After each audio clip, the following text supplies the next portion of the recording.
थोडं लक्ष द्या इकडं. चालू आहे चालू आज या ठिकाणी कामगार दिनानिमित्त एक छोटासा कार्यक्रम आयोजित केला आहे. तो कार्यक्रम म्हणजे आपल्यासाठी आहे. याचं कारण असं की महाराष्ट्रामध्ये आणि देशामध्ये कामगारांची संख्या खूप आहे. कुणाची आई असेल, कुणाची बहीण असेल, कुणाचा भाऊ असेल, कुणाचा बाप असेल, प्रत्येक ठिकाणी कुठं ना कुठं काम करतो आणि आपली रोजीरोटी आपलं घर चालवण्याचं काम करतो. शिवसेनेचे उपमुख्यमंत्री एकनाथ शिंदे साहेब यांच्या शिवसेनेचे श्रमिक कामगार सेनेचे जिल्हा प्रमुख मनीष भोसकर यांची या ठिकाणी कालच निवड झाली आणि त्यांनी हा उपक्रम राबवण्याचं काम आज या ठिकाणी सुरू केलं आहे.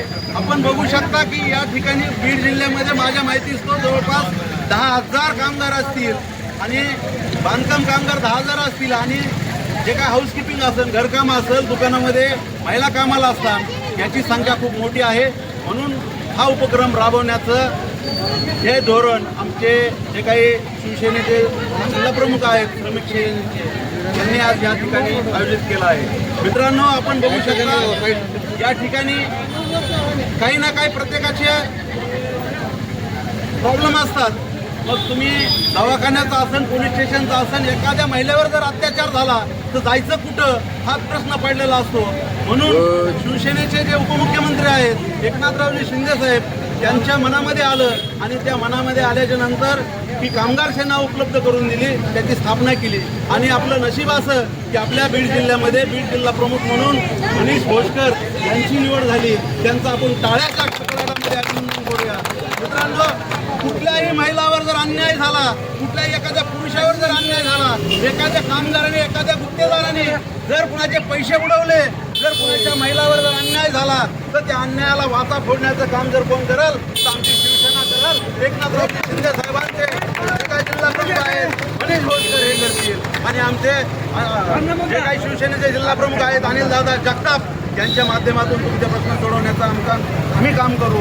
म्हणून आम्ही या ठिकाणी आलो आहोत. आम्ही काही जास्त मोठं काय तुम्हाला देण्यासाठी आलेलो नव्हत किंवा आम्ही काही जास्त काही तुम्हाला सांगण्यासाठी आलेलो नव्हत, परंतु तुमच्या समोर कसं यायचं हा उद्देश ठेवून आम्ही तुमच्या समोर आलेलो आहोत. मित्रांनो, कालच आमच्या अनिलदादा जगताप यांनी सांगितलं की मनीष भाऊ तुझी निवड झाली आणि उद्या तुमचा कामगार दिवस आहे. या कामगार दिवसाच्या माध्यमातून तुम्ही कामगारांच्या समोर जा आणि कामगाराला मार्गदर्शन करा. मग तुमच्या संघटनेच्या माध्यमातून जे काही उपक्रम असतील, मग किट वाटप का असेल, आज या ठिकाणी मला माझ्या माहितीच तो जे काही खरे लाभार्थी आहेत त्या खऱ्या लाभार्थीला आज मी कुठलाही काही भेटत नाही, परंतु जे काही डुप्लिकेट आहेत त्या डुप्लिकेट कामगारांना सगळं भेटण्याचं काम होत आहे. हे तेवढंच खरं असेल किंवा आहे. दुसरी गोष्ट अशी, प्रत्येक ठिकाणी आपण कामाला जातो त्या ठिकाणी आपला गुत्तेदार असेल, या कामगारांचे पैसे बुडवण्याचं काम करतो. काही ठिकाणी चांगले गुत्तेदार आहेत, परंतु काही ठिकाणी त्यांची मेहनतीचं रक्त सोडण्याचं काम काही लोक करतात. म्हणून त्याला वासना फोडण्यासाठी शिवसेना हेच एक उपलब्ध व्यासपीठ आहे. म्हणून या ठिकाणी आम्ही तुमच्या समोर आलेलो आहोत. आम्ही आमच्या काही नोंदणी असतील, तुम्हाला काही एखाद्याचा अपघात झाला असेल, एखाद्याला मार लागला असेल तर आम्ही 12ही महिने उपलब्ध आहोत. आम्हीच नाही तर आमचे जिल्हा प्रमुख शिवसेनेचे जे काही अनिलदादा जगताप आहेत ते प्रत्येक ठिकाणी येऊ शकत नाहीत. म्हणून आम्हाला या माध्यमातून आम्हाला तुमच्यापर्यंत पोहोचण्याचं काम केलं आहे. मी एक शिवसेना शेतकरी सेनेचा जिल्हा प्रमुख आहे आणि हे कामगार सेनेचे जिल्हा प्रमुख म्हणून त्यांची काल निवड झालेली आहे. म्हणून आम्ही तुमच्या समोर आलेलो आहोत. आम्ही आत्ताच आमचा खूप मोठा उपक्रम होता, परंतु आम्हाला वेळ कमी पडला आणि या वेळेच्या नुसार आम्ही तुमच्या समोर येण्याचं काम केलं आहे. मग आम्ही आता भविष्यामध्ये खूप मोठमोठे उपक्रम राबवणार आहोत. फक्त तुमची नोंदणी आम्हाला महत्त्वाची आहे. मग नोंदणी केल्याशिवाय आम्ही तुम्हाला मदत बी करू शकत नाही. कारण आम्हाला बी कळू द्या बीड जिल्ह्यामध्ये, बीड शहरामध्ये किती लोक आहेत आणि किती लोक काम करतात, गरजू किती आहेत. कारण बऱ्याच ठिकाणी आपण बघतो. आज आम्ही कामगार भवनमध्ये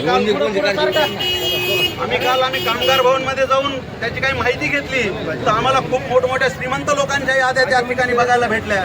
सगळे बोगस लोक होते, परंतु ऍक्च्युली काम करणारे जे लोक आहेत त्या लोकांना त्याचा फायदा मिळत नाही. आणि म्हणूनच ही शिवसेनेचे उपमुख्यमंत्री एकनाथ शिंदे साहेब यांनी हे व्यासपीठ तयार करून दिलं आहे की कामगारापर्यंत तुम्ही जा आणि कामगारापर्यंत त्यांच्या अडीअडचणी उपलब्ध करून द्या. आम्ही प्रत्येक ठिकाणी बऱ्याच ठिकाणी पाहतो की महिलावर अन्याय अत्याचार होतात. त्या भगिनीला असं कळत नाही की आम्ही जायचं कुठं, बोलायचं कुणाला, आणि जर केलं, मी जर बोललेच तर ह्याचा परिणाम काय होईल म्हणून ती महिला धाडस करत नाही. आणि ती महिला बघू अशा एकाही महिलेला एखाद्या गुत्तेदार असेल एखादा कॉन्ट्रॅक्टर असेल त्या महिलेला जर शिवण्याचं काम केलं तर आम्ही त्याचे हात छाटण्याचं काम शिवसेनेच्या माध्यमातून करू. आमचे जिल्हा प्रमुख करतील, आमचे शिवसेनेचे जिल्हा प्रमुख अनिलदादा जगतापाच्या माध्यमातून हे सगळं प्रश्न सोडवण्याचं काम आम्ही करू. म्हणून मित्रांनो आमच्या जे संघटना आहे कामगार सेना त्याच्याकडे तुम्ही नोंदणी करा आणि जे काही प्रश्न असतील ते आमच्या जिल्हा प्रमुखापर्यंत तुम्ही पोहोचू शकता. एवढं बोलतो थांबतो. जय हिंद, जय महाराष्ट्र, जय शिवराय. कालच माझी अनिलदादा जगताप शिवसेना जिल्हा प्रमुख बीड यांच्या माध्यमातून आणि महाराष्ट्राचे उपमुख्यमंत्री श्रीमान एकनाथभाई शिंदेसाहेब, श्रीकांत शिंदेसाहेब यांच्या आशीर्वादाने मला राष्ट्रीय कामगार सेनेचे जिल्हा प्रमुख म्हणून माझी नियुक्ती केली. आजच्या 1 ऑगस्ट रोजी आज वर्धापन दिन आहे कामगार सेनेचा. त्यानिमित्त आज आम्ही तुमच्या समोर आलो आहोत. भविष्यात जे कामगाराचे प्रश्न आहेत, कामगाराची नोंदणी असेल, कामगाराचे विमा असेल, कामगाराचे जे ऑफिसला जे आपण फॉर्म भरतो आणि त्याच्यामध्ये खरे कामगार लोक कुणीच येत नाहीत आणि डुप्लिकेट कामगार लोक जास्तीत जास्त त्यांना लाभ भेटतो. मग ती पेटे असतील किंवा मुलाला शिष्यवृत्ती असेल किंवा तुम्हाला अपघात झाला तर त्याला काही शासन पैसे देते. इतक्या मोठ्या प्रमाणात निधी आहे बांधकाम कामगारला, पण खऱ्या लाभार्थ्या पण काहीच निधी येत नाही. म्हणून आम्हाला वरून सूचना एकनाथभाई शिंदे मार्फत आणि आमच्या संघटनेमार्फत की तुम्ही ह्या सगळ्या योजना लोकांपर्यंत पोहोचा. तर आम्हाला तुमच्या पण योजना पोहोचवल्या आम्हाला तुमचे सगळे फॉर्म भरून किती कामगार आहेत तिथून सुरुवात करावी लागेल आणि तुमच्या पण पर्सनली तुमचा नंबर घेऊन तुमच्या पण योजना पोहोचला आम्ही प्रयत्न राहणार. येणाऱ्या काळात सर्व ज्या लोकांनी आतापर्यंत श्रमिक कार्ड काढले नसतील सगळ्याला आम्ही श्रमिक कार्ड काढून देतो. आता आम्ही आमच्या जबाबदारी दिली तर आम्ही येणाऱ्या काळात तुमच्या पण एक योजना घेऊन तुमच्या घटकापर्यंत पोहोचत नक्की आम्ही प्रयत्न करणार आहोत. आणि मला जी पक्षाने जी माझ्या जबाबदारी दिली ती नक्की येणाऱ्या काळात 100% ताकदीनिशी पार पाडून कामगाराला न्याय देण्याचा प्रयत्न माझ्या मार्फत नक्की होणार, माझ्या संघटनेमार्फत होणार.